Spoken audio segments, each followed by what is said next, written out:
herbicides are the chemicals which kill the herbs, ठीक है, which kill the herbs, ठीक है।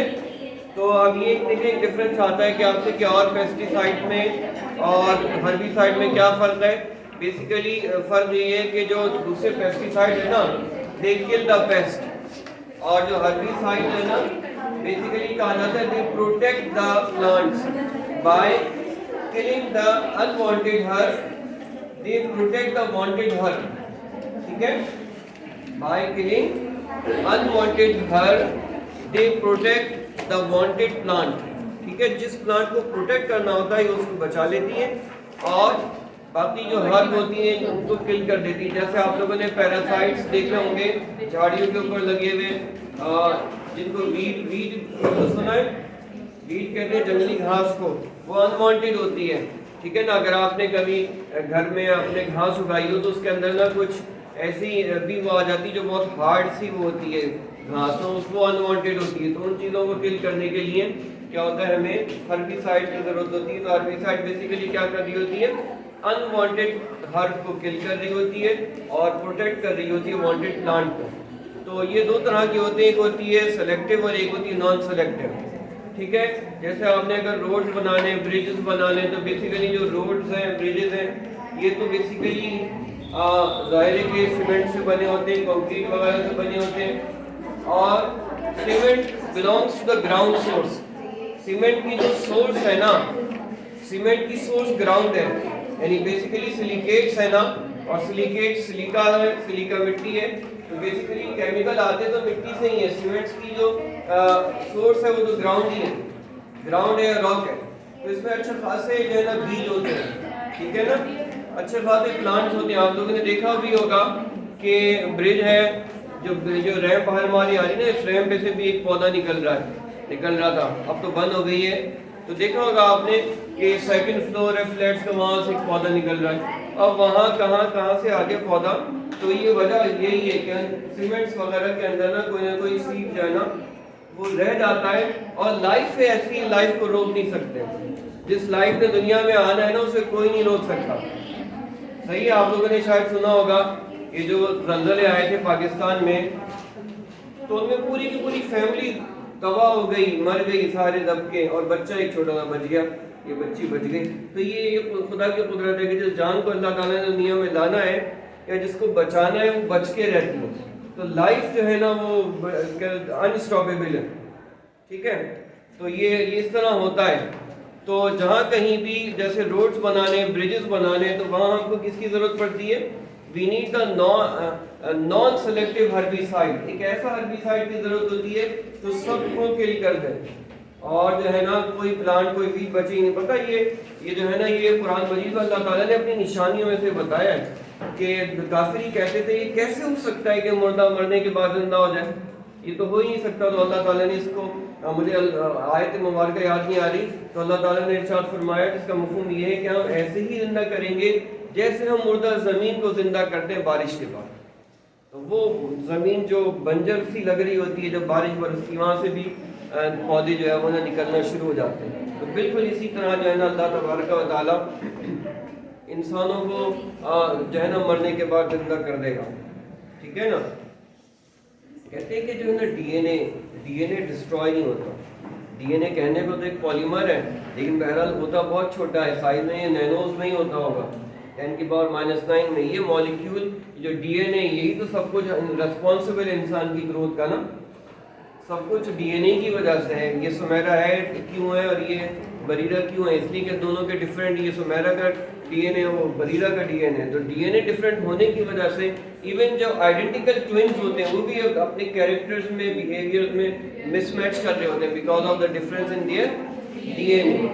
तो डीएनए एक ऐसा छोटा सा मॉलिक्यूल अल्लाह ताला ने बनाया है, इसी के ऊपर पूरा का पूरा ऑर्गेनिज्म जब अल्लाह ताला चाहेगा डेवलप हो जाएगा, और ऐसा डेवलप हो जाएगा जिसके बारे में अल्लाह ताला ने कुरान मजीद में इरशाद फरमाया, बला कादिरीन अला अन नुसव्विय बनाना, कि हम इस पर भी कादिर हैं कि जो फिंगरप्रिंट्स है ना ये भी रिप्रोड्यूस हो।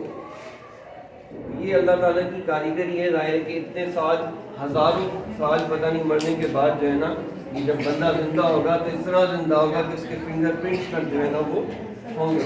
तो ये बड़ी ज़बरदस्त अल्लाह ताला की वो जो है ना। अच्छा, अब जो है ना नॉन सेलेक्टिव क्या करेगी, हर प्लांट को हर हर्ब को किल कर देगी, लेकिन जो सेलेक्टिव हर्बिसाइड्स है वो क्या करेगी कि सिर्फ वो जो है ना नॉन अनवांटेड को किल करेगी और वांटेड को प्रोटेक्ट करेगी। ठीक है, तो herbicides are a chemical used to control the unwanted plants। इसके बाद देखिए हमारे पास है रोडेंटिसाइड्स। रोडेंटिसाइड्स जो है ना वो क्या करते हैं, रोडेंट्स को किल करते हैं। रोडेंट्स क्या होते हैं, वो जो जैसे रैट्स हैं, माइस है ना, जो कुतर के खाते हैं ना, वो रोडेंट्स हैं। ठीक है, तो ये रोडेंटिसाइड्स है ना, रोडेंट्स को किल करते हैं। Nematicides are the chemical used to control nematodes। Nematodes are tiny hair-like worms, many of which live in the soil and feed on plant root। ठीक है, ये कभी कभी वो जो गार्डन होती है ना, उसकी एक चीज की जाती है जिसको कहते हैं गोडी करना। अब वो गोडी करना जो होता है ना, उसमें ये होता है कि प्लांट के आसपास की जो मिट्टी है ना, उसको थोड़ा सा खोद के वो थोड़ा सा वो नरम करते हैं, कुछ एल्कोहल की, तो उसमें कहते हैं कि ये इसको इससे जो है ना प्लांट की ग्रोथ जो है ना जो है इम्प्रूव होती है। तो वो उसमें जब कभी खोद रहे होते हैं ना, तो उसके अंदर से ना वो आपको इस तरह निमाटोड्स यानी जो केचुए जिसे उर्दू में कहते हैं ना, वो निकलते हैं। ठीक है, ये वही केचुए हैं। केचुए वगैरह हमने तो सुना था, जो फिशिंग लोग कर रहे होते हैं ना, तो फिशिंग रॉड्स के अंदर ये केचुए पिरो कर जो है ना वो फिशिंग कर रहे होते हैं, तो वो कहलाते हैं, वो उर्दू में केचुए, और वैसे क्या कहलाते हैं, निमाटोड्स कहलाते हैं। मोलस्किसाइड्स, देखिए molluscicide are the chemical used to control snail and slug. Snail और स्लग जो है ना, वो आप लोग शायद जानते हैं, उर्दू में इनको कहते हैं घोंगे।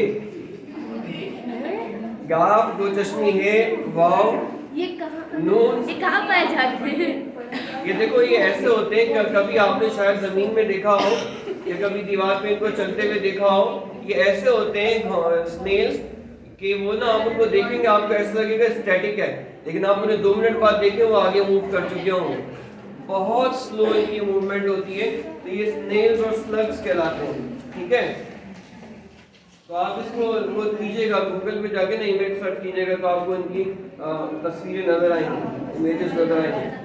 तो इनको मारने के लिए क्या होता है, usually chemicals must be eaten by the paste to work. तो ये कब काम करेगा, जब उसको खाएगा तो फिर ये काम होगा। इसके बाद देखिए रिपेलेंट आ जाते हैं। रिपेलेंट्स तो वही है जैसे हम लोग यूज कर रहे हैं ना, मॉस्किटो रिपेलेंट्स वगैरह है। A repellent is a pesticide that make a site of or food unattractive to target pest। ठीक है, तो ये रिपेलेंट क्या होते हैं कि वो जो है ना साइट को क्या कर देते हैं, अनअट्रैक्टिव कर देते हैं। ठीक है, जैसे मिसाल के तौर पर जो मॉस्किटो रिपेलेंट है, क्या होगा, वो उसकी मिसाल के तौर पर स्मेल से जो है ना मॉस्किटो दूर भाग रहे होंगे। और देखिए repellents are available as aerosol और lotions, can be applied to the skin, clothing or plants to repel biting and nuisance insects। अच्छा, quiz number 4, differentiate between pesticide and insecticide, fungicide and herbicide।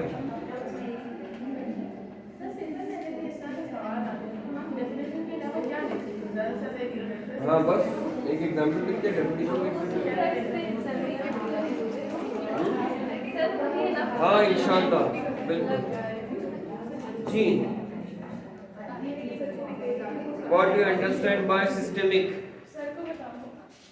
How do sir वो sir बोले कि जितने बच्चे comparing किया वो psychologist की बात से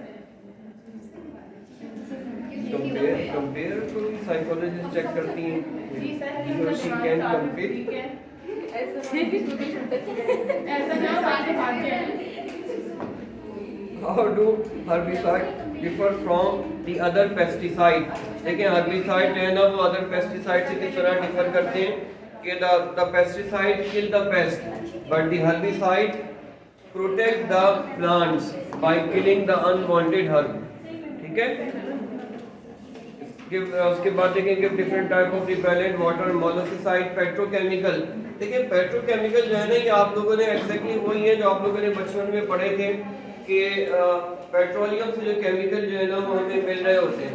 और पेट्रोलियम क्या है, ये आपको पता है कि जो हमारे पास क्रूड ऑयल है, ठीक है ना, तो क्रूड ऑयल, ये जो आप लोगों ने थ्योरीज वगैरह पढ़ी थी कि बहुत thousands of millions of years ago जो बड़ी बड़ी बिग क्रिएचर्स थी लाइक डायनासोर वगैरह, और बहुत बड़े बड़े फॉरेस्ट जो है ना, तो वो सारे के सारे क्या हो गए, अर्थक्वेक्स के नतीजे में वो ज़मीन के अंदर दबते चले गए, और मिलियंस ऑफ ईयर्स के बैक्टीरियल एक्शन और केमिकल एक्शन और फिजिकल प्रेशर की वजह से वो डिकम्पोज हो गए, डिग्रेड हो गए। अब जब उनकी डिगिंग करके हम निकालते हैं तो ऊपर ऊपर हमें गैसेस मिल जाती हैं।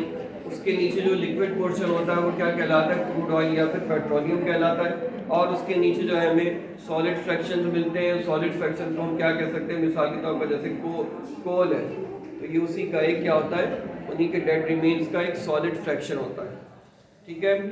और वो जो है ना, वो किसी ने कहा था कि तो क्या ये, एक तो स्टूडेंट ने मुझे कहा कि तो क्या कब्रिस्तान में से नहीं निकल सकता, कब्रिस्तान में तो इतने मुर्दे होते हैं, क्या भाई तुम्हें निकालना है तो निकाल दो, बहरहाल उनसे भी पेट्रोलियम निकाल दो। लेकिन देखिए ये ऐसा, ये हर लिविंग बीइंग से निकलता है। जैसे आप देखें ना कि अगर कोई बिल्ली मर गई है, तो बिल्ली मर गई ना, तो जब वो एक वक्त आएगा कि फूल जाएगी, फूलने के बाद जब वो फटेगी तो उसमें से गैसें निकलेंगी, और फिर थोड़े अर्से के बाद आप देखेंगे उसके नज़दीक ना आपको एक स्पॉट्स नजर आना शुरू होगा। वो लिक्विड जो उसमें से बाहर निकलता है तो वो उसका निशान आना शुरू होता है, ठीक है। और डेफिनेटली उसकी जो बोन्स है वो एक सॉलिड फ्रैक्शन है। तो ये हर लिविंग बीइंग के साथ हो रहा होता है कि हर लिविंग बीइंग से जब वो डिकम्पोज हो रहा होता है तो उससे गैसेस फ्रैक्शन भी मिलते हैं, उसी के डिकम्पोज होने पर लिक्विड फ्रैक्शन भी मिल रहे होते हैं, और हमको सॉलिड फ्रैक्शन भी मिल रहे होते हैं। और ये डेफिनेटली यही सारी चीज़ें हमें क्या है, क्रूड ऑयल या पेट्रोलियम ऑयल क्या इसमें हमें मिल रहे होते हैं, कोल्स वगैरह की सूरत में या नेचुरल गैस की सूरत में, ठीक है। अच्छा, अब देखें ये जो पेट्रोलियम है, the prefix petro is an arbitrary abbreviation for petroleum. Petro is ancient Greek word for rock and oleum means oil, rock oil. Therefore the etymologically correct term would be oleochemical। Petrochemicals जो है ना, ये देखो जो petrochemicals हैं इसमें ये basically naming की जो लॉजिक होती है ना उसको कहते हैं इटीमोलॉजी। नेम का ओरिजिन क्या था, नेम का ओरिजिन क्या था, ओरिजिन से ही बेसिकली। अच्छा बेटा देखिए, अब ये जो पेट्रोकेमिकल्स है ना उनकी क्या क्या क्लासेस हैं। सबसे पहली क्लास है ऑलिफिन। ऑलिफिन से कुछ याद आ रहा है? Yes sir. पैराफिन और ऑलिफिन पढ़ा था ना, अल्कीन को ऑलिफिन कह रहे होते हैं। तो ऑलिफिन के अंदर हमारे पास इथाइलिन, प्रोपाइलिन। देखिए ethylene and propylene are the common names for the ethene and propene, ठीक है। इसके बाद हमारे पास एरोमेटिक्स आ जाते हैं, और उसके बाद हमारे पास सिंथेटिक गैस आ जाती है। ऑलिफिन्स के अंदर क्या क्या इंक्लूड है, बहुत आसान सी बातें हैं कि ये अल्कीन्स ही के नाम आ रहे हैं, और एरोमेटिक्स के अंदर बेंजीन, टोलिन वगैरह वगैरह सारे एरोमेटिक कंपाउंड आ रहे हैं। और synthetic gas is a mixture of carbon monoxide and hydrogen used to make ammonia and methanol. Ammonia is used to make fertiliser. Urea and methanol is used as a solvent and chemical intermediate. अब ये देखो इतना बड़ा सा table नजर आ रहा है ना, ये टेबल आप लोगों ने याद कर लेना है, हो सकता है याद है 2-3 नंबर के लिए, तो ये आप कर सकते हैं। देखो जैसे इथाइलिन है, इथीन से क्या क्या बन रहा है मैं आपको याद दिला दूं कि सबसे पहले इथीन से क्या बन रहा है, पॉलीथीन। ये हमने बुक के अंदर देख लिया है, याद है, पॉलीमराइजेशन ऑफ इथीन। उसके बाद इथीन से इथेनॉल कैसे बनेगा बताओ, इथीन से इथेनॉल कैसे बनेगा, हाइड्रेशन यूजिंग सल्फ्यूरिक एसिड, सही है। उसके बाद इथीन से इथाइलिन ऑक्साइड या इथाइलिन इपॉक्साइड कैसे बनेगा, जब परऑक्सी एसिड से ट्रीट करेंगे तो हमारे पास इथाइलिन इपॉक्साइड बनेगा। विनाइल एसीटेट कैसे बनेगा, ये आपकी बुक में नहीं, यहाँ जाए फिर तो जाए। विनाइल एसीटेट कैसे बनेगा, ये आपकी बुक के अंदर नहीं है। 1,2-डाइक्लोरोइथेन कैसे बनेगा, हैलोजिनेशन से 1,2-डाइक्लोरोइथेन बनेगा। इथाइलिन ग्लाइकॉल कैसे बनेगा, याद है किसी को?